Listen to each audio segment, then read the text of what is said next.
Assalamualaikum everyone, I'm Dr. Dania Amir and today I'm here with one more exciting video. आज हम बात करेंगे कि कौन कौन से आसान तरीके हैं जिनसे हम अपना कोलेस्ट्रॉल लेवल्स लो कर सकते हैं। हाई कोलेस्ट्रॉल लेवल्स को हम नॉर्मल लेवल्स के अंदर किस तरीके से ला सकते हैं, क्योंकि कोलेस्ट्रॉल एक ऐसी बीमारी है जो कि इट्स अनबिलीवेबल कि हमारे की जो यंग पॉपुलेशन है, जो कि 25 साल 30 साल से ऊपर के जितने भी लोग हैं, चाहे वो मेल्स हों या फीमेल्स हों, they all have high cholesterol levels.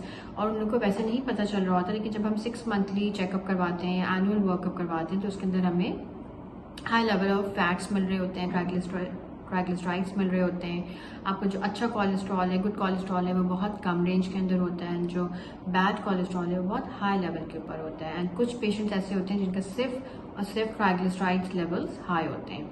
Usually जो यंग पॉपुलेशन है, they are coming to us with high triglyceride levels, जिसको हम आम जुबान में कहते हैं कि फैट का कंटेंट बहुत ज़्यादा है। तो ये क्यों है, उसके तो अलग वजूहात हैं, उसके बहुत सारे रीजंस हैं जो कि हम जिसको बिल्कुल नज़रअंदाज कर रहे होते हैं हमारी डेली एक्टिविटीज़ के अंदर। We are usually very very casual about it, but आज हम स्पेसिफिकली बात करेंगे how to reduce the high cholesterol levels. It's very very important. जितना हम हाई कोलेस्ट्रॉल को हाई ही रहने देंगे, उतने ही हमारे चांसेस होंगे कि we will be 100% prone to getting diabetes. Blood pressures हमारे हाई होंगे, हमारी ओबेसिटी, हमारे जो मोटापा है वो बढ़ेगा, एंड जो ओवरऑल जनरल वेलबींग की जो कैफियत होती है वो आपकी नहीं रीच कर पाएगी। कोलेस्ट्रॉल लेवल्स को कम करना इसलिए ज़रूरी है क्योंकि ये आपके हार्ट अटैक के चांसेस को बढ़ाता है, एंजाइना के अटैक्स को बढ़ाता है। इट्स अ साइलेंट डिजीज़ जो कि हम अपनी बॉडी के अंदर हार्बर कर रहे होते हैं। आम जुबान में आप ये कह लें, क्योंकि समझाना बहुत ज़रूरी होता है कि people are so casual about high fat level कि उनको ये नहीं पता कि आपकी बॉडी को किस तरीके से डैमेज कर रहा है। तो सिर्फ आप इस तरीके से समझते हैं कि जो हमारी ब्लड वेसल्स हैं, जो हमारी शरियाने हैं, लेट्स से कि अगर ये इसका दायरा है तो उसके इर्द गिर्द अगर आप फैट की लेयर को, ग्रीसी लेयर को अगर आप जमने देंगे तो जो आपका ल्यूमन है, जो आपका ये ओपनिंग है, ये बिल्कुल छोटी हो जाएगी, इतनी छोटी हो जाएगी। जब इतनी छोटी हो जाएगी तो उससे ब्लड का गुजरना जो है वो बहुत लिमिटेड हो जाएगा, नैरो हो जाएगा, और इसकी वजह से आपका जो ब्लड प्रेशर है वो हाई होना स्टार्ट हो जाएगा।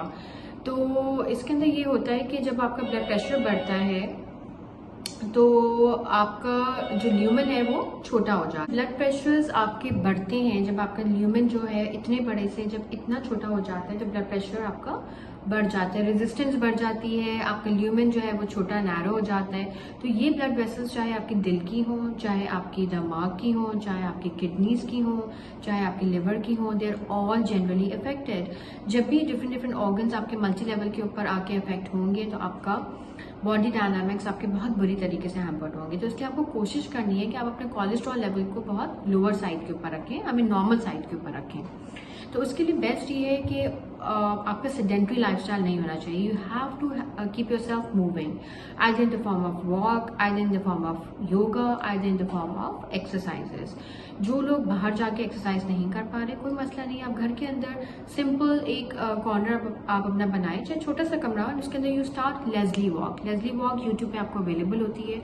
That's an exercise that help you moving in a very limited space.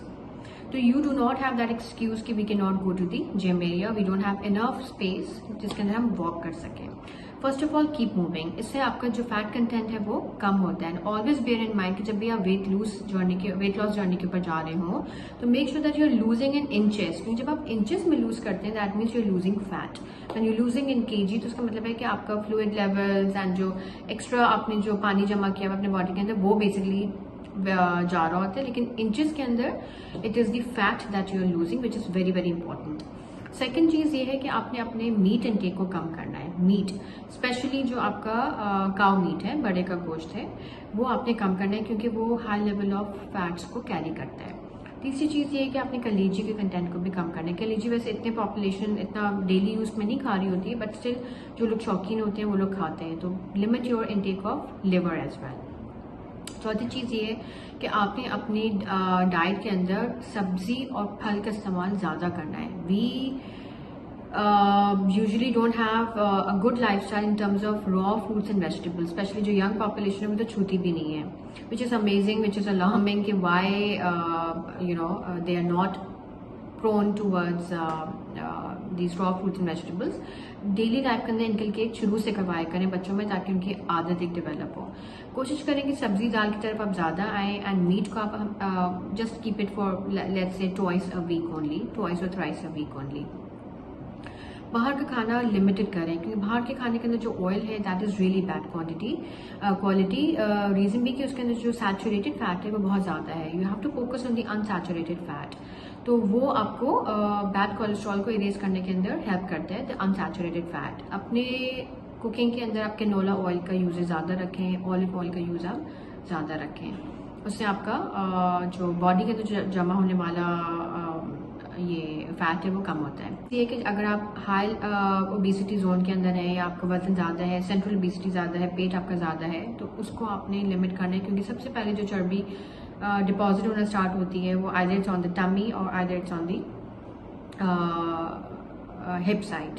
यहाँ पर सबसे ज़्यादा फैट एक्यूमुलेट होता है, but Aahista Aahista fat accumulate होना स्टार्ट होता है. This is the resistant fat, जिसको एक्सरसाइज भी बहुत लंबा अरसा लेती है रिड्यूस करने में. तो कोशिश करेंगे जब आपको लगे कि योर टमी इज ब्लोटिंग या आपकी टमी बाहर आ रही है, तो that is the alarming bell कि you should focus on your diet and your lifestyle.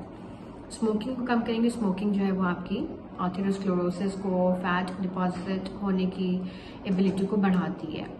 तो this was a quick review on your high cholesterol levels. I hope it was informative to you. Please do let me know in the comment box how you found this video and what are your next queries. So this was in a nutshell. Please do let me know if you have any other query as well. Inshallah, I'll be coming again with yet another new topic. And until then, next time, take care.